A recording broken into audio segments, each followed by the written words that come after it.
प्रातस्मरामि हृदि संस्फुरदात्मतत्त्वं सच्चित्सुखं परमहंसगतिं तुर्यं यत्स्वप्नजागरसुषुप्तमवैति नित्यं तद्ब्रह्म निष्कलमहं न च भूतसंगः।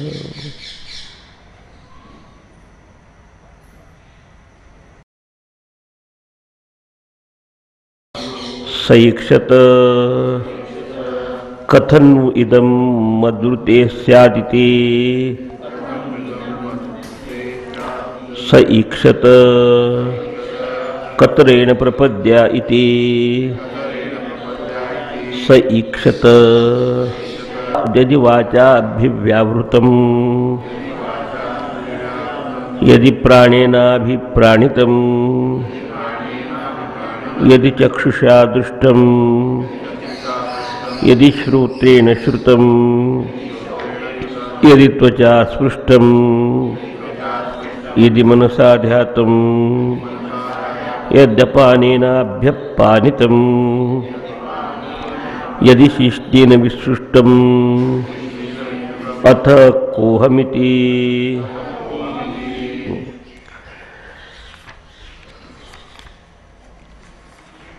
त्या परमात्म्याने ह्या पिंडामध्ये प्रवेश केल्यानंतर मनुष्य देहातच आलेला जीव विचार करू शकतो. तर त्या संपूर्ण बॅकग्राऊंड आपल्याला दिलेला होता की शेवट सगळे लोकपाल त्याच्या असलेले देवता त्याच्या शक्ती सगळ्या निर्माण केल्यानंतर अन्न निर्माण केलं म्हणजे त्याचे विषय.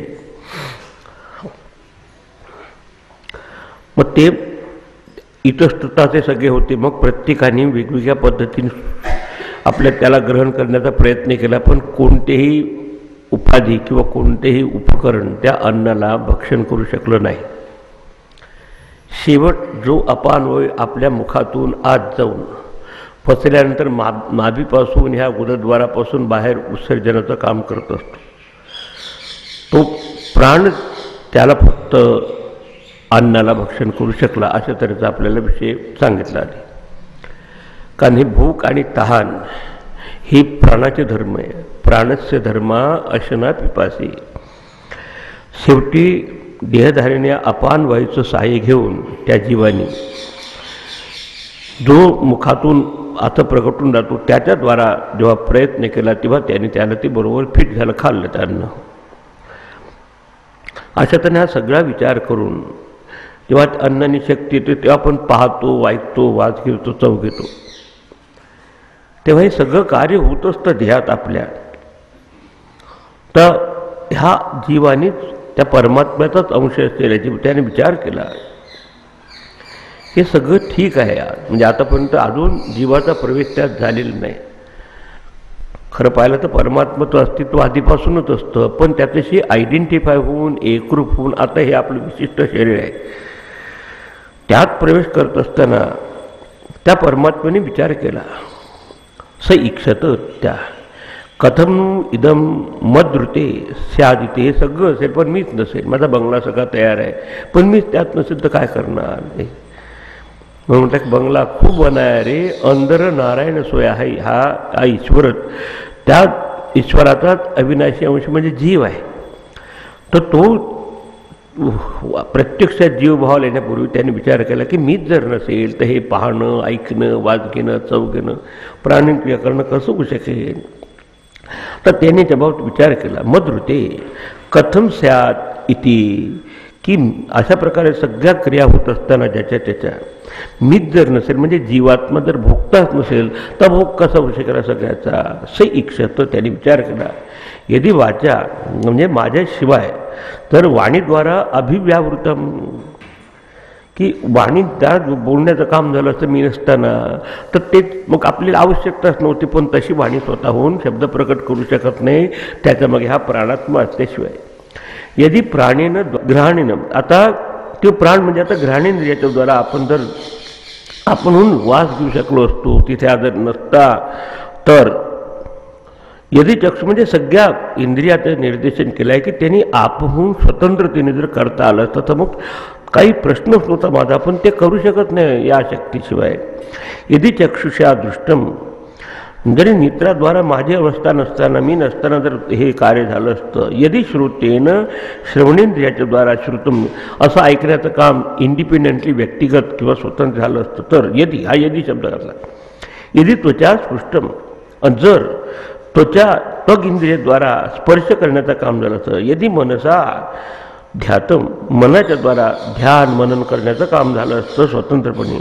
यदि अपानेनं अभ्यपानितम, अन्नग्रहण देखील करायचं असेल पण त्याच्यामागे मी जीवन जर नसेल असं झालं, अपान संबंधित क्रिया तर त्याची स्वतः होऊ शकली असती. आणि यदि शेषणेनं विसृष्ट, आणि ह्या उपस्थाच्या द्वारा वीर्याचा त्याग, वीर्य किंवा मूत्राचा त्याग करणं स्वतःहून झालं असतं जिवंत नसताना, तर अहम कहा इति, मग माझी काही आवश्यकता पडली नसती. तर मी कुठे, माझी जागा कुठे त्याची, वेर इज माय प्लेस, किंवा माझ्याशिवाय कसं होऊ शकेल हे. थोडक्यात सांगायचं म्हणजे सगळी इंद्रिय आपापले कार्य करू शकतात, पण त्याच्यामागे जीवात्म्याचं प्रवेशन असेल तर. हे जे प्राणात्मा जर त्यात नसेल तर कुठलेही इंद्रिय नुसते गोले राहतं. जसं मेलेल्या माणसामध्ये फक्त शरीराचा ढाचा पडलेला असतो, पण त्याचं कुठल्याही त्या गोल्याच्या द्वारा ऐकण्याचं, पाहण्याचं, वाद घेण्याचं कार्य. म्हणून आता या ब्रह्मांडातून पिंड शरीरात एकूण आता प्रवेश करण्याचं काम त्याला ह्या वाटलं की माझ्याशिवाय कसं होऊ शकेल. आणि त्यात एक प्रश्न विचारला, कोणत्या मला समजा प्रवेश करायचा असेल तर कतरेनं द्वारे, कोणत्या द्वाराने, दोन द्वार आहे. एक तर वर्ण जावं लागेल ब्रह्मरंध्राकडून म्हणजे डोक्याकडून, नाही तर एक तर पायाच्या खालच्या भागात म्हणजे अधोभागातून. तर असं तर प्रथम विचार केला की मग मी कोण, इथपर्यंत केलं. आणि त्याच्यात आता थोडक्यात सांगायचं म्हणजे आपलं अस्तित्व असल्याशिवाय ह्या सगळे इंद्रिय, मन, प्राण, या क्रियाशक्ती, ज्ञानशक्ती काहीही कार्य करू शकत नाही. आणि आपण म्हणजे परमात्म्याचा अंशच असेल. इति सहा इच्छित, असा पूर्णपणे विचार करून आता कतरेण प्रपद्ये इति, आता पुढे तो विचार करते की आता आपण कोणत्या द्वाराने यात प्रवेश करावा, असा त्याने विचार केला. का दोरद्वार आहे, एक वरून याला छिद्र पाडून किंवा त्या ब्रह्मरंध्रातून, नाही तर खालून आपल्या याच्या पायाच्या अधोभागातून. आणि आपल्या ह्या ईश्वराच्या दोन शक्ती आहे परमात्म्याच्या. जसं अग्नीच्या दोन शक्ती आहे, उष्णता आणि प्रकाश, तशी ह्या ईश्वराच्या परमात्म्याच्या दोन शक्ती, एक प्राणशक्ती आणि एक ज्ञानशक्ती. प्राणशक्तीने आपण सगळे क्रियाकर्म करत असतो ते असल्यामुळे. ज्ञानशक्तीमुळे आपल्याला सगळं ज्ञान होत असतं, इंद्रियाच्या द्वारा होणारं, पाहण्याचं, ऐकण्याचं, वाद घेण्याचं, मनाने भावना करण्याचं. आता हे ठीक आहे, आपल्या जसं आपण पाहिलं की हा अपान वायूने आपल्या बेंबीपासून ते इथपर्यंतचं काम केलं. तर आता ह्याला तर पवित्र असं दार असलं पाहिजे त्याला प्रवेश करण्यासाठी. आणि म्हणून त्याच्या आधी त्यांनी विचार केला की आता की कोणत्या दारांनी यात प्रवेश, असा विचार करून हा एक सहा इक्षत कतरेण प्रपद्ये इति, हे पहिल्याच्या सुरुवातच केली त्यांनी. स इक्षत असं का विचार आला त्याच्यात, कारण ते स्वतःहून जर सगळे इंद्रिय आपापल्या क्षेत्रामध्ये कार्य करण्यासाठी त्या जीवात्म्या वाचून जर सामर्थ्यशील होऊ शकले असते तर मग माझा प्रश्नच नाही. पण हाच जर नसेल जीवात्मा, ते बाकीचे काही करू शकत नाही. त्या श्रोत्रम चक्षुस्पर्शनम च रसनम घराणमेवच अधिष्ठाय मनश्चायम, त्याच्यावर मनावर अधिष्ठित होऊन विषयानुपसेवते. आपल्या गीतेच्या 15व्या अध्यायात हे ऐकलं म्हणजे मग बरोबर उपनिषदेची भाषा गीतेत लक्षात येते की त्याच्यावर हा अधिष्ठित झाल्याशिवाय विषयानुपसेवते, प्रत्येक विषयाचं कसं उपसेवन करता येईल. तर म्हणून त्या ठिकाणी ह्या परमात्म्याने आता प्रवेश करा. पण प्रवेश करायचे दोन द्वार, एकच असतं तर मग त्याला सवाल नसताना. आपण एक दोन मार्ग असले मग ते कुठून जायचं, कतरेने शब्द वापरतो. पण सुरुवातीला सांगत साध ते स इक्षत कतरेण प्रपद्यैहि इति, कोणत्या दाराने, वरून की खालून. असं कारण ज्ञानशक्तीचा प्रवेश आनंदाच्या, स्वच्छतेच्या ठिकाणी झालं पाहिजे. आणि क्रियाशक्ती ठीक आहे, आधी या नाभीपासून तर गुदापर्यंतच्या द्वारात तो अन्नवायू आहे त्याला झालं ठीक. तर आता तसा विचार करून आता पुढचा त्याचा या परमात्म्याचं मूर्धद्वाराने कसं प्रवेश होतात, म्हणजे मूर्धनीच्या द्वाराने मग त्याला मग योगी लोक देखील पुढे प्राण सोडत असताना तिथूनच सोडतात, प्रवेश करताना तिथून. मुलगा जेव्हा जन्माला येतो तो प्रथम आपण टाळूवर बोट ठेवून पाहतो की थरथर सुरू आहे त्याचं. आता हे त्याचं पुढचे विवरण देत आहे त्याचं त्या जन्माचे. पुढे चला आता. स एतमेव सीमानं विदारेतया द्वारा प्रापद्यत सैषा विद्रुतिर्नाम द्वास्तदेतन्नान्दनं तस्य तत्रयम् आवसतः त्रया स्वप्नाः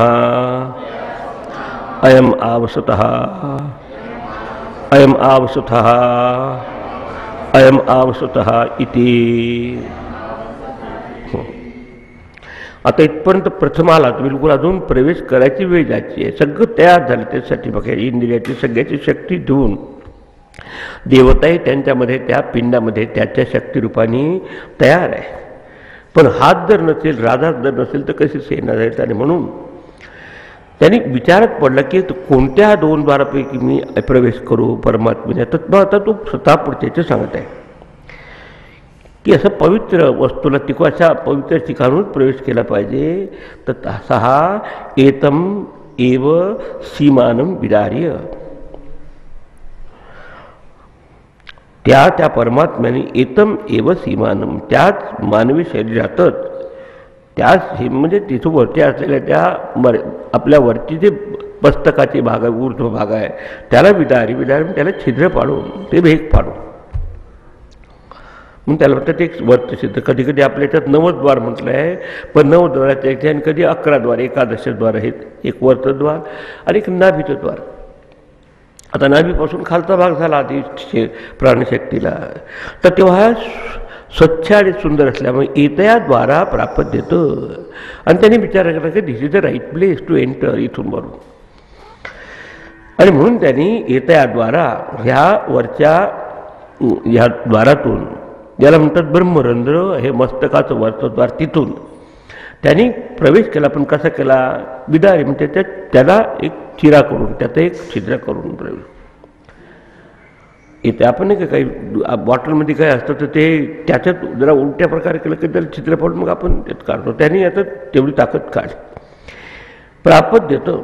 या सजीव शरीरामध्ये प्रवेश केला. सा एषा द्वा म्हणजे द्वार, विद्रुती नाम. आता ते छिद्र पाडून त्याने द्वार झालं म्हणून त्याला एक नाव दिलं टेक्निकल विद्रुती, विदर्ण केलेलं आहे. आणि त्यातून नंतर प्रवेश केला परमात्म्याने. ज्या खऱ्या अर्थाने आनंद भोगायची अवस्था आहे. आणि म्हणून त्यालाही दुसरं नाव दिलं त्या द्वाराला, त्याला विद्रुती नाम. तद एतद नांदनम, नांदनम. आणि त्यात आनंद प्राप्त करण्याचं किंवा त्यात आनंद होत असतो असं ते ठिकाण असल्यामुळे त्याला नांदनम म्हटलं आहे.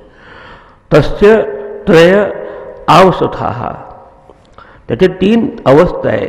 जसं स्वप्न आणि त्याच्या 3 अवस्था. आता 3 अवस्था आपल्या ते परत 3 ठिकाणी सांगितलं. पहिली त्याची अवस्था पितृदेहात तो प्रवेश करतो वीर्यरूपाने, मातृदिवात त्याचा दोघांचा संयोग झाल्यानंतर तिथे तो येत असतो. आणि तिसरं प्रत्यक्ष तो शरीरात येऊन बाहेर पडतो. हा एक भाग. पुढे जर आध्यात्मिक दृष्टीने पाहिलं तर जीवाच्या 3 अवस्था. स्वप्न का म्हणतात की मनाच्या सगळ्या अवस्था आहे. जाणीवपूर्वक मनाने आपण जागृत अवस्था अनुभवतो, अर्ध जागृत मनाने सूक्ष्म शरीराची एकरूप होऊन जीव स्वप्न अवस्था अनुभवतो. आणि जेव्हा ते आपल्याची जाणीव राहत नाही, अविद्येसारख्या ठिकाणी भूमिकेत असतो, तेव्हा आपण निद्रा अवस्था अनुभवतो. म्हणजे एकच जीवात्मा ह्या शरीरात प्रवेश केल्यानंतर ह्या 3 अवस्था झाल्या. त्या आता प्रगट होण्याच्या 3 अवस्था पुढे त्याला 3 जन्म देखील म्हटलं आहे. की पहिलं त्यांनी वीर्यरूपाने मनुष्याच्या शरीरात प्रवेश केला, त्याच्यानंतर स्त्री पुरुषाचा संयोग झाल्यानंतर त्याचा दुसरं त्याचा प्रकट स्त्रीच्या योनीमध्ये झाला, आणि त्याच्यानंतर गोळा तयार होऊन बाहेर प्रकट झाला तर ते शरीरातून. आता हे निम्न प्रकारचा ते 3चा अर्थ या ठिकाणी निम्न लोकांनी दिला आहे. तर तिथे आता पुढे म्हटलं आहे स जातो भूतानी अभिव्यक्त्यत. अवस्थात्रय स्वप्न हा. आणि मग त्याच्या लक्षात आलं की ह्या ब्रह्मरंध्रातून प्रवेश केल्यानंतर त्याच्या ह्या पुढे 3 अवस्था त्याला प्राप्त झाल्या. आता पुढच्या याच्यात त्याचा विचार करा. तस्य त्रय अवस्थया, त्रया स्वप्न हा म्हणजे अशा 3 मनाच्या द्वारा अनुभवलेल्या 3 अवस्था त्याच्या प्रतीतीला त्याच्या अनुभवाला. आणि तो असं म्हणाला की ही एक अवस्था आहे, ही दुसरी अवस्था पहा, अयम अवस्था. त्यापैकी आता हृदयामध्ये प्रथम त्याचं स्थान आहे. मांडूक्य उपनिषदात ह्या 3 अवस्थांचे 3 स्थान सांगितले. दक्षिणाक्षमुखे विश्व हा वैश्वानर, हा उजव्या डोळ्यातून काम म्हणजे स्थूल शरीराचं प्रतीक आहे. मनसी अंतस्तु तेजसा, तेजस जो आहे म्हणजे जो स्वप्नाभिमानी पुरुष आहे तो मनामधून कार्य करतो आपले म्हणजे आपले सूक्ष्म शरीराचे करून. आकाशाचे हृदय प्राज्ञ त्रिधा देहे व्यवस्थित असे म्हटलं आहे की मग आकाश म्हणजे हृदयाकाशे, तिथे आपलं कारण शरीराची अवस्था आहे आत्मा तिथं. त्रिधा देहे व्यवस्थित म्हणजे कारण शरीराचे एकरूप होऊन तो आपला प्राज्ञावस्थेचा अनुभव घेतो. आता असं निर्णय प्रकारचं त्याचं इंटरप्रिटेशन आहे. आणि म्हणून त्या ठिकाणी 3चा आकडा सांगितला की एक प्रकारचा अनुभव त्याला आला त्या ठिकाणी. आणि मग तोच म्हणायला लागला की ही एक अवस्था, ही दुसरी अवस्था आणि अयम अवस्था इति झालं. आता इतिच्या काही ठिकाणी 3चा आकडा आला असेल ते अनुभवाची अवस्था म्हणून तो आश्चर्याने त्याला अनुभवात आलेला त्याचा भाव व्यक्त त्याने केला. आता त्यात प्रवेश झाल्यानंतर त्याला स्थानही त्याला प्राप्त झालं. जीवाचं प्रवेशन झालं मूर्धनी स्थानातून, वरच्या भागातून. जीव आता तो जेव्हा विचार करतो तर आधीची त्याची अवस्था स्वतंत्रतेची पूर्णत्वाची. आता एखाद्या छोट्याशा शरीरात तर सर्व व्यापक असून एखाद्या जेलमध्ये कसं घालावं तर अशा याच्यात माणूस विचार करतो. मग आता या मनुष्य शरीरातच माणूस विवेक करून विचार करतो की आपल्या जीवनाचं लक्ष्य काय, पर्पज काय. आणि त्याच्यात तिथे निर्माण झाल्यानंतर आता जन्माला आल्यानंतर आता विचारायला लागला. त्याच्यानंतर असे सगळे आता तो भाव या ठिकाणी पुढच्या याच्यात प्रकट केला. ठीक आहे, जीवाचा त्याच्यात जाणीव होणं की मी आपण ह्या मुहारनवात पडलो आहे, याच्यात पडलं आहे आणि त्यातून आता कसं निघावं परत आपलं. कारण आता ते ओरिजिनल स्वरूप स्वतंत्र होतं. एखादा राघू जेव्हा स्वच्छंतेने फिरत असतो तेव्हा त्याची भूमिका वेगळी असते. पण तेव्हा त्याला पिंजऱ्यात धरतात लोक, म्हणून धरतात ते ठरून त्याला जाऊ देतात. तर त्याला कसं होता पिंजऱ्यात सापडला, पिंडरूपी पिंजरा असं म्हणूया आपण. आता मग त्याला वाटतं की आधी किती मी स्वच्छंदाने फिरतो तो सगळ्या ठिकाणी, आता फक्त एका शरीराचे लिमिटेड झालो, आता सीमित झालं. आणि अशा याच्यात मग माणूस विचार करायला लागला. हा जीव भावाला आल्यानंतर तो कसा विचार करतो आणि मग जीवाला त्याला समजतं की आपण ह्या मोहार्णवात सापडलो आहे अज्ञानामुळं. आता त्याची निवृत्ती कशी करावी.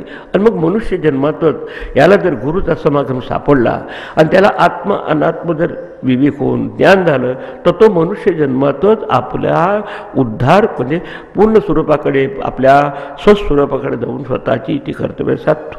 हे सांगण्यासाठी आता पुढचा विभाग या ठिकाणी दिसतो आहे. कारण बाकीच्या शरीरात हे शक्य नाही. बाकीच्या शरीरात देखील परमेश्वराचा अंश आहे. पण आधीच पाहिलं आपण की कुठलंही शरीर त्या परमेश्वराच्या आपल्या त्या जीवात्म्याला आपल्या मूळ स्वरूपापर्यंत नेण्यापर्यंत त्या उपयुक्त ठरू शकत नाही. फक्त मानवी जन्म. त्याच्यानंतर माणसाने विचार केला पाहिजे की मनुष्य जन्मात आल्यानंतर काहीतरी त्याचं सार्थक केलं पाहिजे. आता तो कसा या ठिकाणी विचार करून आपला अवलोकन करतो जगाचं हे आता पुढे सांगत आहे. आता ठीक आहे, प्रवेश केला, तादात्म्य झालं त्याच्याशी. आता पुढे त्या मोह आणि त्याच्यापासून निवृत्ती कसं करायचं, कशी करायची याचा विचार तो पुढचा. सजातो भूतान्यभिवैख्यत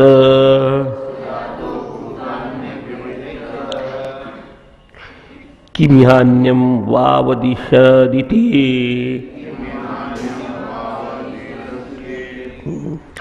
स एतमेवं पुरुषं ब्रह्म ततममम् अपश्यत इदम अदर्शम इति. जरा लांब केलाय. इदम अदर्शमिति जरा वाढवायचं. हा अनुभवाचा भाग असला तर आपण जरा लांब सांगू.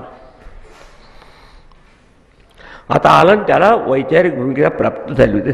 जाता सहा स मनुष्य देहामध्ये जन्माला आलेला हा पुरुष, त्यांनी पुढे विचार कर, जाता सहा भूतानी म्हणजे पंचमहाभूताच्या सहित जगताच्या रचनाकडे पाहता झाला की आपण या शरीरात आहो, आजूबाजूला देखील अशा सगळ्या पंचमहाभूताचं विष्णू अभिवैख्यत चारही ठिकाणी त्यांनी अवलोकन केलं. विचार करू जन्माला आल्यानंतर तो काय मुलगा रडत असतो माहीत आहे का, तो येत असतो कोहम कोहम, पहिल्यांदा सोहम भावामध्ये होता, एकरूप होता, बाहेर आणतो तो रडत राहतो.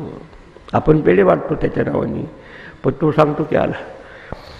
म्हणून अशा तऱ्हेने ह्या इह म्हणजे ह्या जगातामध्ये अन्यम किम इति, ह्या जगातामध्ये त्या विचार की इह अन्यम किम वावदिश्यत इति, इथे दुसऱ्या कोणाचं नाव घेणार असेल म्हणजे त्याच्या मनात आलं की असं आणखी कोण हे सगळं जगाच्या भोवताल पंचमहाभूताचा पसारा दिसत आहे, तर त्याच्याकडे जरा अवलोकन केलं त्यांनी.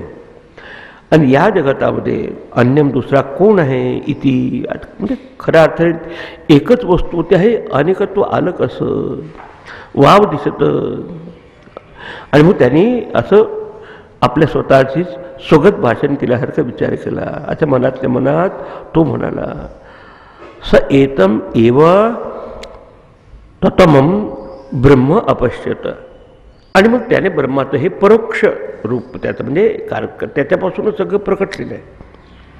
ब्रह्म हे अपरोक्ष आहे, म्हणजे कुठल्या प्रकारचा देश काल वस्तू गुणधर्माने परिच्छिन्न नाही. मग त्याला हा सगळा मायेचा पसारा दिसून त्यांनी ह्या परमात्म्याचं असं दर्शन निरूपात घेतलं. ततमम म्हणजे सर्व व्यापक असलेलं ब्रह्म अपश्यत त्यांनी पाहिलं. विचार पाहणं म्हणजे आता ह्या पश्यतीचं पश्यती गीतेत म्हटलं ह्या जानाती ही केम टू नो, त्यांनी जाणलं आहे की पाहिलं की आपल्यासारखा आणखी पुरा पसारा आहे ठिकाणी, त्याच्यात मला मनुष्याचा जन्म मिळाला आहे. आणि अहो म्हणजे त्यात इति म्हणतं थोडंसं आश्चर्य व्यक्त केलं की अहो मोठ्या भाग्याची गोष्ट आहे की मी आपण ह्या मनुष्याच्या जन्मात आहे, आणखी बाकीचे किती आहे, पशु आहे पक्षी आहे ते देखील अशा त्याच्यात पिंजऱ्यात पडल्यासारखे. स इदम म्हणजे हे जे ब्रह्म ह्या इदम रूपाने जाणलं. इदम म्हणजे सगळे हे नामरूपात्मक जगत देखील आहे अदर्शम. आणि असं त्याने त्याचं अवलोकन करून व्यापक तत्व त्याच्या लक्षात आलं. मग आत्मना एकरूप आत्मना स्वरूपम, हे आपल्या आत्म्याचं स्वरूप आहे असं अदर्शम. थोडक्यात सांगायचं म्हणजे त्याला पुढे जर शंकराचार्य भाष्यात म्हटलं आहे की इथे आल्यानंतर मग त्याला पूर्वजन्माचे काही चांगले संस्कार असेल तर लहानपणीच त्याला बाळपणीचं सर्वज्ञता येते किंवा आधीच.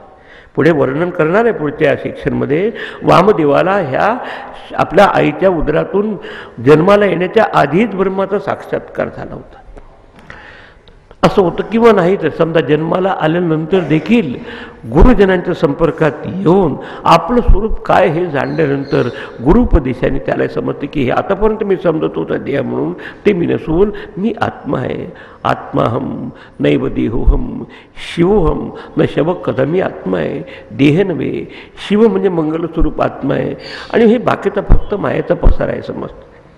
शंकराचार्याने भाष्यात म्हणले की सहा कदाचित परमकारुणिकेन आचार्येन आत्मज्ञान प्रबोधकृत शाब्दिकायाम वेदांत महावाक्याभेर्या. आणि महावाक्याचं ध्यान होऊन असं पुढे वर्णन केलं आहे की समजा त्याला असं महावाक्याचं कधी कधी आतच ईश्वरच गुरुसारखं काम करतो किंवा तो जन्माला आल्यानंतर मनुष्य देहामध्ये त्याला हा विचार परिपक्व होऊन त्याला हे ज्ञान होत असतं.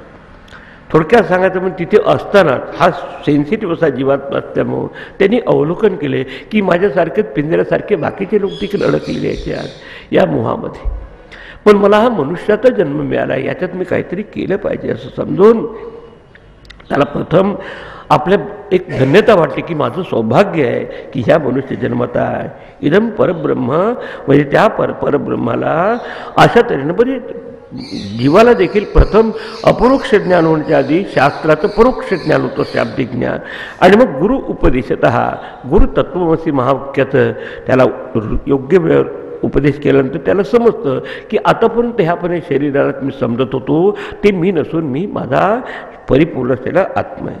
तर काहीला असं आतच होत असतं हे ज्ञान, काही बाहेर आल्यानंतर, पण होतं बाकी ज्ञान मनुष्य जन्मात बाकीच्या कोणत्या नाही. म्हणून हा 3 आकडा सांगण्यासाठी आश्चर्य व्यक्त केले की अहो आश्चर्य, मोठ्या भाग्याची गोष्ट आहे की मला हा मनुष्य देह मिळाला, आता त्याचं काहीतरी मी केलं पाहिजे.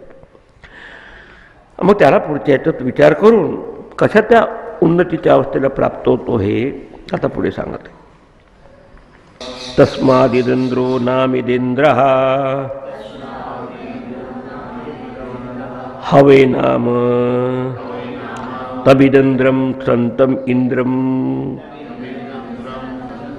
इत्याचक्षते परोक्षेण परोक्षप्रिया इव हि देवाः परोक्षप्रिया इव हि देवाः.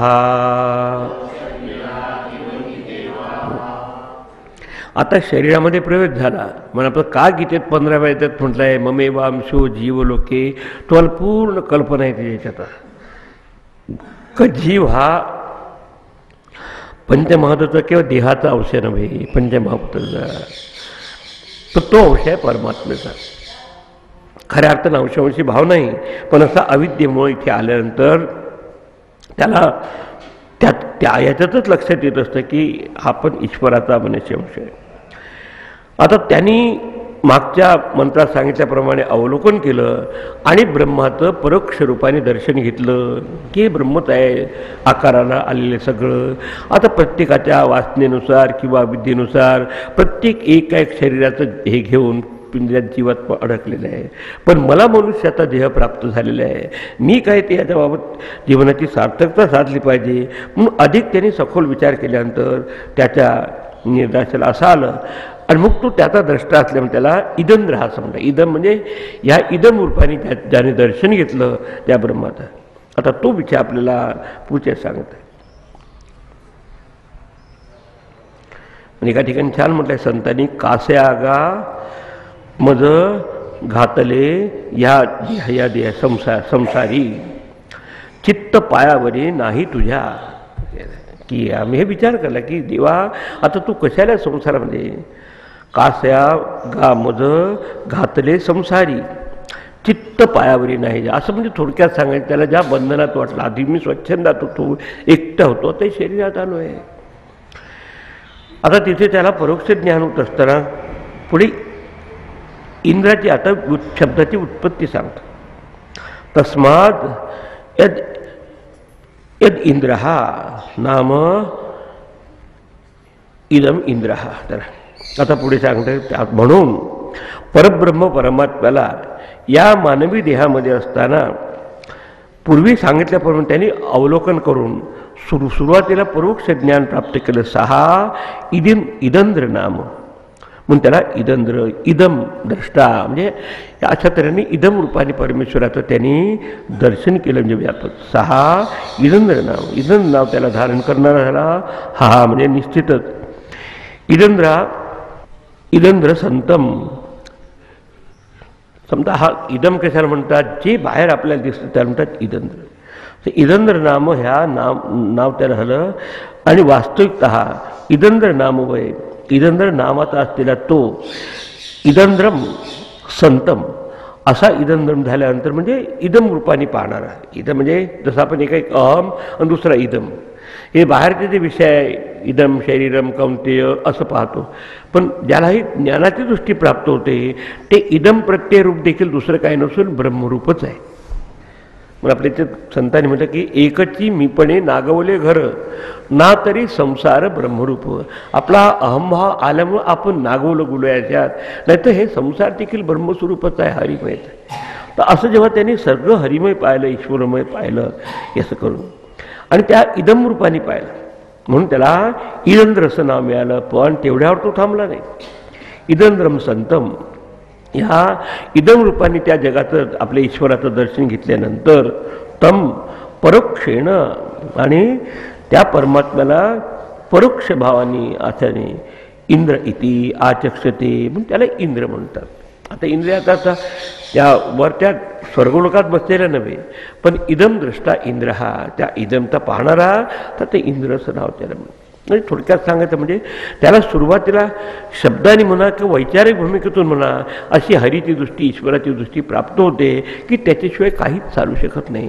मी देखील या शरीरात प्रवेश केला तो त्या ईश्वराचाच अंश आहे, परमात्म्याचा, आणि सगळं त्याचंच आहे, त्यानेच व्यापन केलं आहे. आणि असं त्याला होणारं ज्ञान त्याला म्हणतात परोक्ष ज्ञान. म्हणजे तसं आपल्याला कधी स्वर्गाचं किंवा काही ज्ञान पहिल्यांदा शाब्दिक ज्ञान होत असतं. उद्या तुम्ही बद्रीनाथला जायचं असेल तर त्याचं वर्णन ऐकतं. आता तुम्हाला संपूर्ण एक मनामध्ये एक नकाशा तयार होतं की असं असं असेल. जेव्हा प्रत्यक्ष तुम्ही पाहता तेव्हा तुम्ही त्या वातावरणाशी एकरूप होता.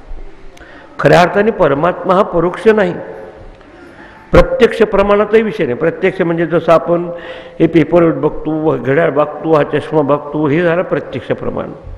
परोक्ष प्रमाण म्हणजे कोणीतरी सांगायचं, आपण त्याच्यावर विश्वास ठेवायचा, पण अजून त्याचं दर्शन. पण तो कसा आहे, साक्षात अपरोक्षात ब्रह्म, पण एकदम अपरोक्ष त्याला प्रतिती राहणार नाही. हे परोक्ष दिसणार ते देखील दुसरं काही नसून त्यातच प्रकट नाही असं त्याला समजलं. त्यामुळं मग त्याच्यात त्यांनी ईश्वराचं दर्शन घेतलं. इंद्र इति आचक्षते, आणि म्हणून अशा अवस्थेला प्राप्त झालेल्या जीवाला इंद्र असं म्हणतात. इंद्र स्थितीला आचक्षते ही निश्चितच देवा हा परोक्ष प्रिय.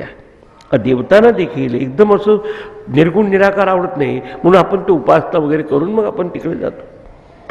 अशा प्रकारे परमात्म्याचं नाम इंद्र होऊन मग त्याने परोक्ष भावाने त्याला इंद्र असं म्हटलं जातं. कारण ही देवा निश्चितच देवा हा की देवता देखील निम्न प्रकारचे जे पोटेन्शियल फोर्सेस आहेत त्यांना देखील एक हे प्रयुष्य रूपाने व्हावं हे अधिक वाटतं. किंवा आपण कोणालाही एकदम डायरेक्ट नावाने आपण बोलत नाही. कोणी साहेब जरी असेल तर आपण त्याचं जरी नाव असेल तर हे साहेब आहे. बायको देखील नवऱ्याला मिस्टरच्या असं नाव घेत नाही, अहो म्हणतात. स्वामीजीला ते स्वामी पुरुषोत्तमानंदाने म्हणत हे स्वामीजी आहे असं नाव ते. म्हणजे ओळखण्यासाठी नाम आहे, पण नामरूपाने प्रगटलेलं असं इदम प्रत्ययरूप त्यांनी पाहिल्यानंतर तिथं आपल्याच्यात बोलण्याची पद्धती देखील झाली की देवाना देखील जणू अप्रत्यक्ष नावानं हाक मारलेला आवडतो, प्रत्यक्ष नावाने नको. ज्याला आपण मान द्यायचं त्याचे आपण नाव घेऊन बोलत नाही असंच की आपण काय म्हणतात या अमुक अमुक स्वामीजी आले आपल्या. आता याच्यानंतर थोडासा विचाराचा आणि वैराग्याचा भाव असल्यामुळं काही ठिकाणी दिलं आहे, पण इथे एक थोडंसं बॅकग्राऊंडसारखं दिलं आहे आपल्या ह्याच्यात की ज्या गर्भिणी स्त्रिया असेल त्यांनी बाहेर जावं म्हणून सांगितलं. कारण काय त्यांनी ऐकलं त्या मुलावर परिणाम झाला की असं असं असं जन्म तर तू कशाला आता असं, किंवा त्या आईलाही वाटेल की हे काय प्रकार आहे आपल्या म्हणून कदाचित सायकोलॉजी असेल म्हणून काही ठिकाणी नाही दिलं याला, पण काही ठिकाणी तिथे उद्धृत केलं आहे, आपल्याच्यात केलं आहे. पुढे आता पुढचा आता अध्याय दुसरा. आता पुरुषाचे 3 जन्म कसे होतात, पहिली स्टेज, दुसरी, तिसरीचे सांगा. अपक्रामंतु गर्भिण्याः, म्हणजे गरोदर स्त्रियांनी कृपा करून यज्ञशाळेतून बाहेर जावं. बहुतेक कोणी नाही इथे.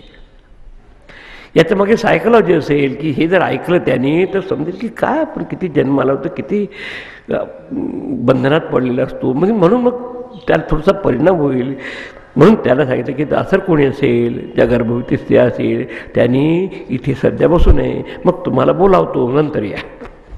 काही काही गोष्टी आपल्याला प्रायव्हेट जरा 5 मिनिट जाऊन यांच्याशी बोलायचं आहे तसं आता सांगतो. याचा भावार्थ असा असेल की त्याच्यावर परिणाम होऊ नये त्या आईवर देखील जन्म देत असताना.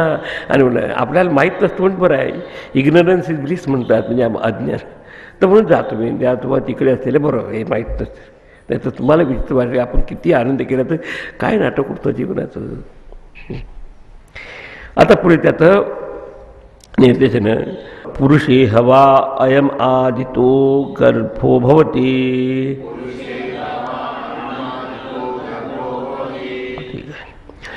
यदेतद्रेतः तदेत सर्वेभ्यो अंगेभ्यस्तीजः संभूतम आत्मन्येवात्मानं बिभर्ति. तद्यदा स्त्रियां सिंचती अथेन जनयति तदस्य प्रथमं जन्म. आता जीवाचं प्रथम जन्म म्हणजे प्रथम प्रकटनाची अवस्था कशी होते आता हे सगळ्यांना माहीत होतं की पण बाकीच्या गर्भवती स्त्रियांना बाहेर जा म्हणाले. आणि आता हा विषय सांगत आहे की अयम हा मन आणि बुद्धीशी एकरूप झालेला चैतन्य रूप असलेला जीवात्मा हवा हा खरोखरच आदित म्हणजे प्रथमतः पुरुषे गर्भो भवती की हा प्रथम जन्माला आलेला पुरुष म्हणजे त्या तयार झालेला आता मनुष्य जन्माचा वय सुरुवात वय गर्भ हा भवती प्रथम गर्भरूपाने आपल्या म्हणजे वीर्यरूपाने हा गर्भ बनतो. एकदम तो होत नाही म्हणजे पुरुषाच्या शरीरामध्ये वीर्यरूपाने त्याची पहिली अवस्था होते. आणि एतद रेतः आणि त्याच्यानंतर त्याच्यापासून जे रेत असतं ते वीर्य असतं तद एतद सर्वेभ्य अंगेभ्य संभूतम तेजः असती. त्या उपंग आणि युक्त असलेला सहित तेज तो जेव्हा संभोग करत असतो तेव्हा स्त्रीच्या शरीरात ते जाऊन तिथे अंगाचाच एक भाग होऊन जातो असतं. अंग हा उपांगातून उत्पन्न झालेलं सगळं तेज आत्मनी विभरती. तो पुरुष आपल्याला आपल्या स्वतःमध्येच पुस्त म्हणजे त्याचे स्वतः असं एक गर्भाच्या गोळा झाल्यानंतर तो आपण त्याच्यात तो वाढत जातो. यदा तत् स्त्रियां सिंचती ज्यावेळेस तो समूहाच्या वेळेस स्त्रीच्या संपर्कात येऊन त्या गर्भाशयात असं सिंचन करतो त्या सांडला जातो. तर अथ येणं जनयती तेव्हा त्याला गर्भाच्या रूपाने जन्माला घालतोय. आपल्यालाही माहीत आहे की असं दुसरी अवस्था त्याची त्या दोघांचा संयोग होऊन नंतर आता ते दिवस गेलेले असतात आता तो तिथे त्याचा ही दुसरी अवस्था तत् अस्य प्रथम जन्म. आणि मग नंतर त्याच्यातून तो प्रकट होतो हा अगदी स्थूल असं त्याचा पहिला जन्म त्याचा असं वर्णन केलं. या अध्यायात आता प्रजोत्पन्नाची हे प्रक्रिया याचं विश्लेषण केलं आहे. आणि सर्वसाधारण माणसाला हे सगळं समजण्यासारखं आहे. पित्याचा पुत्राशी झालेला असा मूलभूत असलेलं एकत्वाचं चित्र आणि मग ज्या ठिकाणी हे वीर्य जात असतं त्याचा अंगाचा एक भाग होऊन जातो आणि मग आपल्या स्वतःचं स्वरूप आहे आत्मा आहे असं समजून स्त्री त्याचं सगळं लक्ष देऊन हे करत असते. पुढे मग त्याच्यातून आपले ते डोळे लागणं वगैरे त्याचे कारण ते एकरूप झाल्यामुळे त्याच्यातून हे सगळे प्रभावात रूप इथपर्यंत आता पुढच्या ह्याच्यात पहा. तस्त्रिया आत्मभूतं गच्छति यथा स्वमंगम तथा तस्माद् एनां न हिनस्ति सासैषतम् आत्मानम् अत्र गतं भावयति.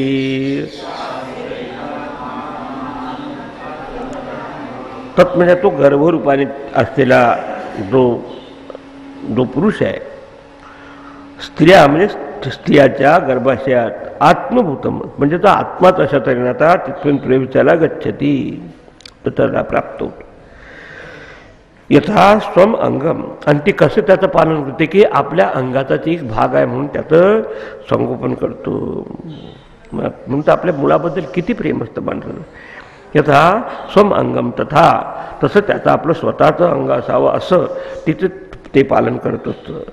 आत्मभूतम गच्छति तिच्याशी एकरूप होऊन ते जातच म्हणजे तिच्या सगळ्या अवयवाचा शरीराचा एक भागच होऊन जातो. जसं आपण जेवण केल्यानंतर देखील ते पहिल्यांदा ताटात असतं ताटातून पोटात जातं पोटातून त्या सगळं डायजेशन वगैरे होऊन आता रक्त रेतून ते सगळे त्याचा भाग होतात. तसंच आता ह्या वीर्याचा तो गोळा झालेला आहे त्याचं गर्भाशयात आहे ती समजते की हे माझाच एक भाग आहे असं तर. आणि मग तस्मात इनाम नाही नसती आणि मी आपल्याच पैकी असल्यामुळं तिला काही त्रास वाटत नाही त्याचं कारण की हे काही त्याला ते त्रास देत नाही का आपल्या व्यतिरिक्त काय असलं तर आपल्याला त्रासदायक वाटतं का आपलंच असल्यामुळे आपण त्याला सापवून देतो. सा ती स्त्री अत्रगतम अस्य एतम आत्मानं भावेती आणि भावपूर्ण पद्धतीने त्याचं संपूर्णपणे त्या म्हणजे पितपतीपासून निर्माण झालेल्या आत्मबीजाला सांभाळते. पण आपल्याला हा पिता पुत्ररूपाने आत्मा वै पुत्रम नाम पुत्ररूपाने हा आत्मा या ठिकाणी येतम आत्मानम या आत्मतत्वाला या रूपाने प्रगतीला भाव येते, त्याचं छान पालन पोषण करतो. त्याच्यात असताना वडीलही त्याला सहकार्य देत असतात की आपलाच भाग असल्यामुळे तो त्याचा बरोबर झालं पाहिजे. बिफोर डिलिव्हरी आणि नंतर डिलिव्हरीच्या आधीच्या संगोपनाची अवस्था, आफ्टर डिलिव्हरी, कारण ज्यात आत्मीयता आहे म्हणजे सगळं हे होतच असतो. आणि पुढे देखील इतकं काही आपली सवय होऊन जाते की आपल्या मुलाबरोबर आपलं मी आणि माझेपणाची एकरूपता होऊन जाते. हे स्वाभाविक. अशा तऱ्हेनं आता त्याचं आलं आहे आणि भाव येते, म्हणजे अशा तऱ्हेनं सद्भावपूर्वक आपलाच माझ्याचपैकी एक भाग आहे असं समजून ते पित्याचा असा बीज रूपाने जन्माला आता दुसरा जन्म मातेच्या उदरामधून आता बाहेर पडल्यानंतर आणि मग आता इथपर्यंत आल्यानंतर आता त्याची पुढची अवस्था कशी होते ते सांगत आहे.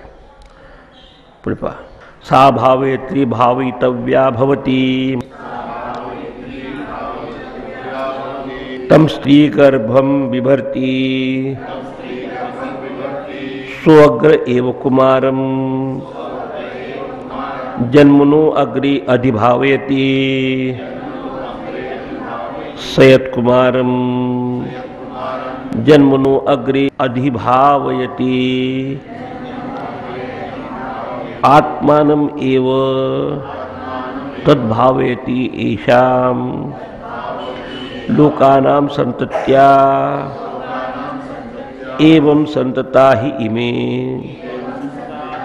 लोकाः तदस्य द्वितीयं जन्म.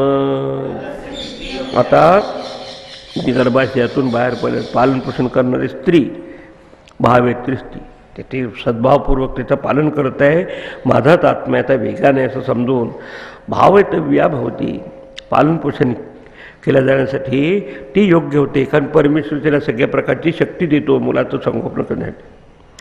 तम गर्भम स्त्री त्या गर्भाला ती स्त्री अग्रे बिभर्ती प्रथम पालन पोषण करण्याचं काम ती करते. म्हणून आपल्या मातृदेवो भव, नंतर मग पितृदेवो भव, नंतर गुरु आचार्य देवो भव, आणि मग कोणी घरी आलं की अतिथी देव. ही आपली संस्कृती का झाली समजणार. तम गर्भम त्या गर्भाला ती स्त्री त्याचं संगोपन करते. प्रथम ती त्याचं संगोपन करते धारण करण्यापूर्वी, धारण केल्यानंतर आणि नंतर आता प्रगट सहा पिता कुमारम जन्मनः अधि अग्रे एव भावयती. नंतर मग जन्माला आल्यानंतर दवाखान्यात वडी देऊन पाहतात काय झालं, मुलगा, पिढा की बर्फी, सुरुवातीपासून पाहायला पाहिजे, केअर घेतात सगळ्या, कारण आपलंच भाग आहे ना तो. म्हणून पुढे काय होतो तो भाग वेगळा आहे या मुहात असताना, पण इथपर्यंत तरी सुरुवात की सहा कुमारम त्या मुलाचं जन्मना अधि अग्रे एव जन्मानंतर आणि पूर्वी देखील भाव येते जातकर्म संस्काराच्या योगाने पालनपोषण करतो. मग त्याचे सगळे आपले ते षोडश आपले जे संस्कार आहेत त्याच्यापैकी मग ते सगळे संस्कार करून वडील त्याच्याकडे लक्ष करतात. सहा म्हणजे तो पिता यत जन्मना अधि अग्रेव जन्मल्यानंतर आणि शिवाय पूर्वीही लक्ष करत होता भाव येते. डायरेक्टली आईच लक्ष घालते, पण इनडायरेक्टली सगळ्या प्रकारची मदत करणं, काय औषधे लागते, काय तर जाऊन दवाखान्यात पाहणं वगैरे. तद येशाम लोकानां संतत्यैहि आत्मानम एव भावेती. या लोकांचं सातत्य टिकवण्यासाठी आपलं जणू काही पालनपोषण करतो. म्हणजे वडील तरी मुलाचं पालनपोषण करतो, आई ते आपला आत्मा समजून त्याचं पालनपोषण करतो. म्हणजे का मुला बाळाबद्दल आपलं एवढं अटॅचमेंट असतं, बाकीच्याबद्दल काय. सो एवं इमे लोक हा संतता हा याप्रमाणे ह्या लोकांचं ह्या पिढ्यांचं सातत्य राखलं जातं. मग परत त्याच्यापासून आणखी मूल होतात, त्याचं सुरू होत असतं. तद अस्य द्वितीय जन्म तो त्याचा आता म्हणजे प्रगट होऊन गर्भरूपाने एक जन्म झाला, त्याचं जातकर्माचे संस्कार करून त्याचं आता संगोपन झालं आणि नंतर संगोपन करून आता तो हा झाला त्याचं दुसरी जन्म म्हणजे दुसरी अवस्था त्याची ही मुलाबाळाची असते. म्हणजे आपली ही भारतीय संस्कृती इतकी सुंदर आहे त्या दृष्टीने पाहिलं असतं. आता त्या पुरुषाचा आता तिसरा जन्म, तो म्हणजे तिसरी अवस्था कशी ती पुढे सांगत. सो अस्यायमात्मा पुण्येभ्य कर्मभ्य प्रतिधीयते.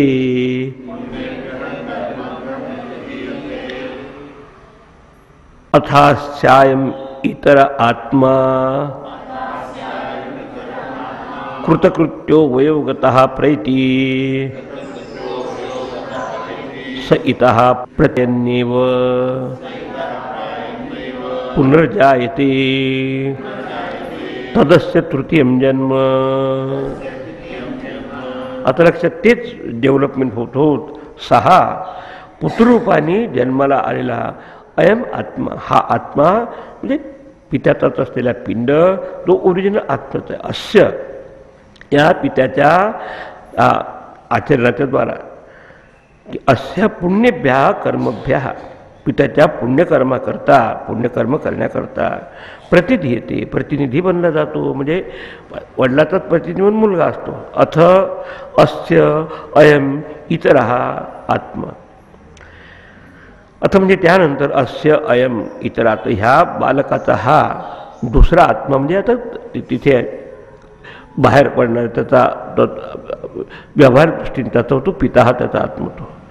तो कृत्यकृत्य आपलं कर्तव्य पार पडतो. मोठा होता हळू, पहिल्यांदा बाल्यावस्था, मग तरुण अवस्था, मग त्याचं लग्न होतं, त्याच्या मुलं झाले पाहिजे, आपली इच्छा ते नातू पाहून जरा पाहून असं. आता तो पण शरीराची मॅच्युरिटी येते, समजत नाही माणसाला की कसं जीवन चाललं जातं. आपलं कर्तव्य पाडल्याच त्याला समाधान वाटतं की मी मुलाला शिकवलं, बायको करून दिली, त्याला मुलं बाळा झाली, आता माझं सगळं झालं. आता हो ते केस पिकतात, दात पडायला लागतात, हे सगळ्यासाठी. तोही लहानपणी तसंच होता बालकापासून. आणि 6 इतः प्रयण इव, कारण तो तिथे जाऊन त्या लोकातून निघून गेल्यानंतर खरोखर मग पुढे पुनर्जायते, त्याला आणखी वाचणं राहिलं तर मग तो आपला परत चक्करमध्ये येतो. असं वाचना थोडक्यात इथे ह्या जन्मात जर त्यांनी ज्ञान करून घेतलं नाही तर त्याला ही प्रक्रिया लागू पडते. पुनरपि जननम. हे 6 इतः प्रयणेव पुनर्जायते, की हा असा प्रयण म्हणजे तिथून या लोकातून निघून गेल्यानंतर, प्रयण म्हणजे प्रयत्न, निघून गेल्यानंतर शरीर सोडून गेल्यानंतर अजून त्याच्या वासना असेल तर मग जन्म घेणे लागे, वासनेच्या संगे तो परत पुनर्जायते. तदस्य तृतीयम जन्म. आता मग परत ते हा याच्यात अशा तऱ्हेनं प्रथम वीर्यरूपाने, त्या रूपाने, नंतर जन्माला आल्यानंतर होणारा हा दुसरा जन्म, त्याची सगळी देखभाल करून देखील तो आपल्या ह्या निसर्गाच्या नियमाप्रमाणे असा पुढे होत असतो. आता पुढे त्याच्या बाबतीत आता एक सपोर्टिंग असं एक ऋचा सांगतात. ऋग्वेदाचं वाक्य हे ऑथेंटिक मानलं आहे. आणि तिथे वामदेव रामाच्या ऋषीचे त्या ठिकाणी उक्ती आहे की त्याला लहानपणीच अशी दृष्टी प्राप्त झाली, त्याला हे ज्ञान प्राप्त झालं, त्याला जन्ममरणाचा सिद्धांत लागत नाही. पण अज्ञानाने जर जीवात्मा गेला असेल तर मग त्याचा वासना असेल, यथा कर्म यथा श्रुतम हा नियम लागतो. उपनिषदात तशी भाषा गीतेत देखील न जायते न मृत्यते वा कदाचित असं समजलं असेल सद्गुरूच्या कृपेने तो मुक्त होतो. आणि नाही जर झालं असेल तर तो त्याला त्या परत याच्यातून जावं लागतो. मुळा मनुष्य जन्म किती महत्त्वाचा आहे हे तुमच्या आमच्या लक्षात येणं. आता त्याच्यासाठी एक सपोर्टिंग अशी ऋचा पुढच्याच्यात येत आहे. तदुक्तम ऋषीणा गर्भेनुसन अन्वेषाम अवेदमहं देवानां जनिमानि विश्वा शतं मा पुर आयसी रक्षरन्नधः शेनो जवसा निरदीयमिति गर्भ एवेतच्छयानो वामदेव एवं वाच.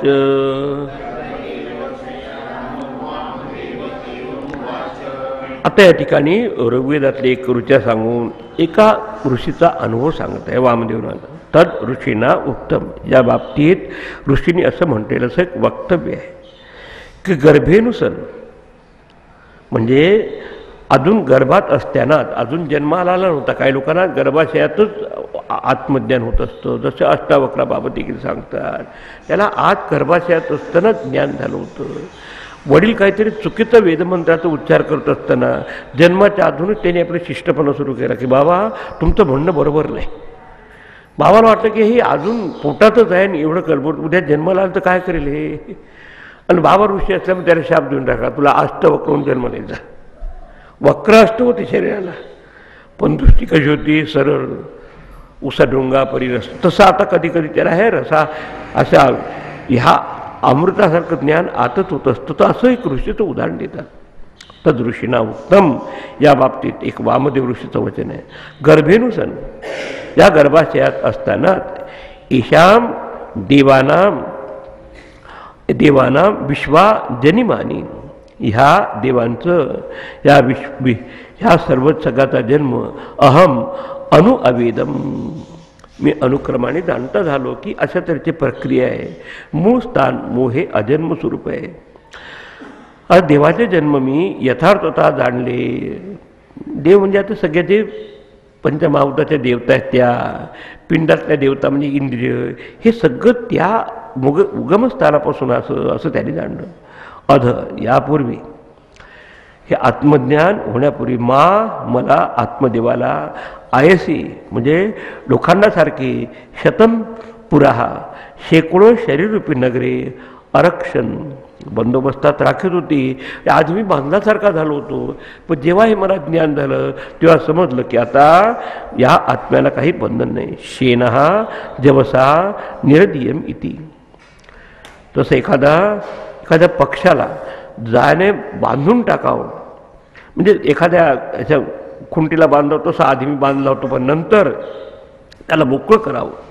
तर शेन जवसा निरदीयमिती, आत्मज्ञान झाल्यानंतर म्हणजे आत्मज्ञानाच्या आधी मी साखीले बांधल्यासारखं होतो, तसा जीव अज्ञान असताना त्याला बंधनाचा सगळा प्रकार असतो, जन्ममरणाचा सगळा नियम लागतो. पण जेव्हा त्याला हे आत्मज्ञान होत असतं तर विवेक झाल्यानंतर, तर त्या जसं एखाद्या जाळ्याला सगळं छेदन करून तो पक्षी बाहेर स्वच्छंदाने यावं, तसा म्हणाले शेन इव, म्हणजे एखाद्या पक्षाप्रमाणे जाळे तोडून वेगाने जातो त्याप्रमाणे मी आता हे सर्व तोडून त्या अलग म्हणजे मुक्त झालो आहे.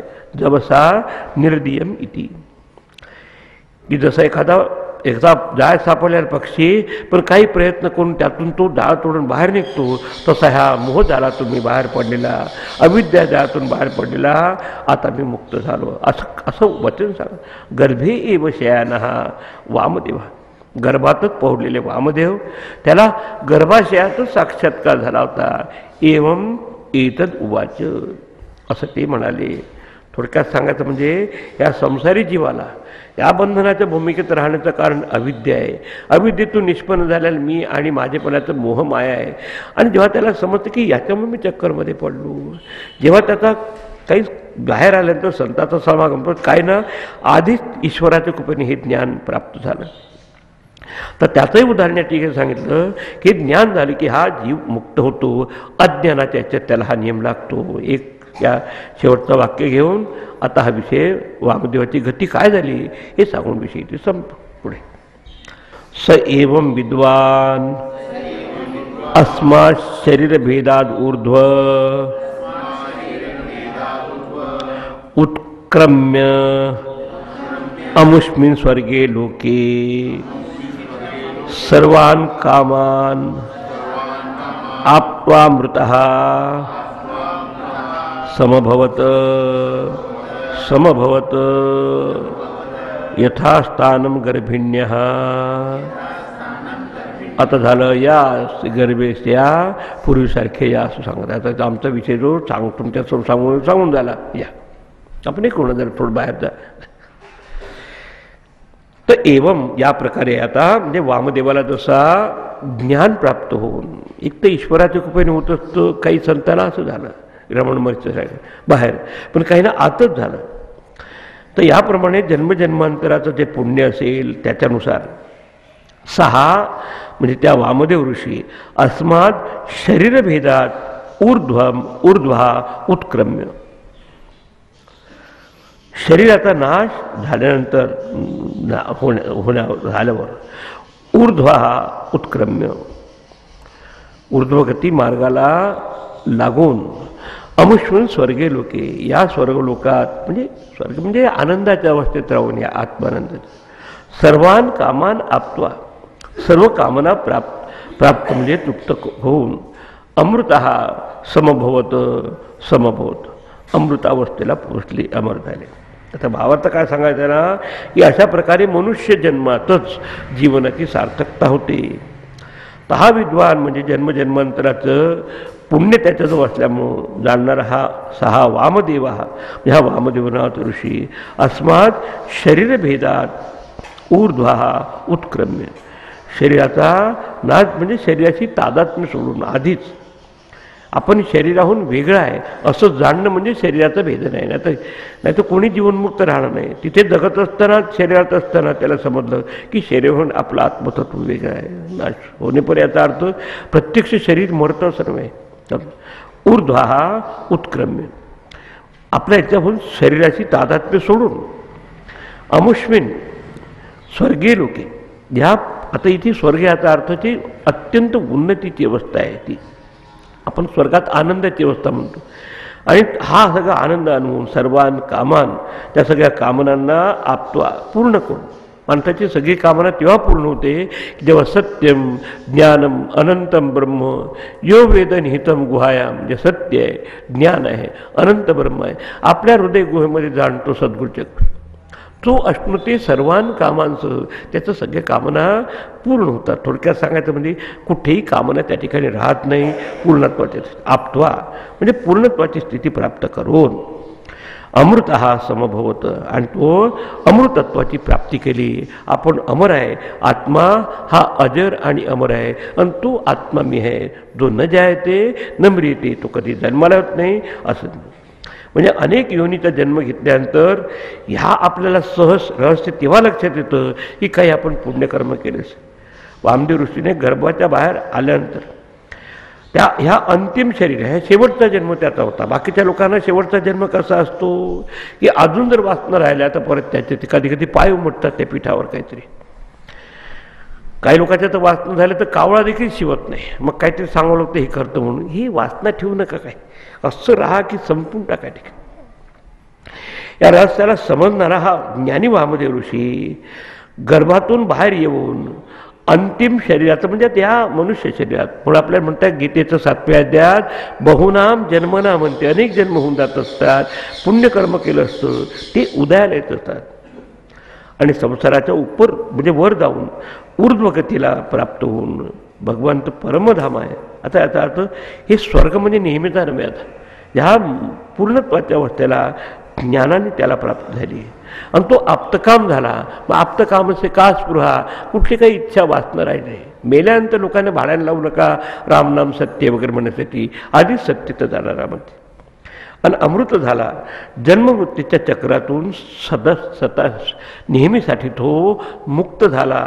आणि अशाला आपल्या उपनिषद म्हणतं विमुक्तश्च विमुच्यते. जो इथेच मुक्त आहे तो मुक्त होतो. घटाकाशाला घटात असताना जर समज असेल मी घट नसून आकाश आहे तर त्याची भूमिका कशी असेल. घटासारखा आकार घेण्याच्या आधी देखील मी आकाश होतो. तसं हे घटासारखा देह आत्मा त्याचं नित्यशुद्ध आहे. आणि नंतर सापेक्षतेने जरी घटाकाश म्हटलं तरी मी मुक्त आहे. उद्या घट फुटून जरी गेला म्हणून मरताना आपल्याच्या संस्कृती कशी आहे घट घेऊन जातं. तर तसं त्याला समजल्यानंतर इथे असताना समभवत आणि इथे त्याला परिपूर्णतेची प्राप्ती झाली. समभवत याचा अर्थ एक विषय या ठिकाणी संपलेला आहे. राहिलेला भाग आपण उद्याचे घेऊन करू. ओम बांगमी मनसी प्रतिष्ठिता मनो मे वाची प्रतिष्ठितम आविर आवी ईर्म एधी वेदस्य म आणि ईस्तः श्रुतम मे मा प्रहासीहि अनेनाधीतेनाहोरात्रान् संददामि ऋतं वदिष्यामि सत्यं वदिष्यामि तन्माम् अवतु तद्वक्तारमवतु अवतु माम् अवतु वक्तारम्. ओम शांति शांति शांति. हरि ओम. श्री गुरुभ्यो नमः.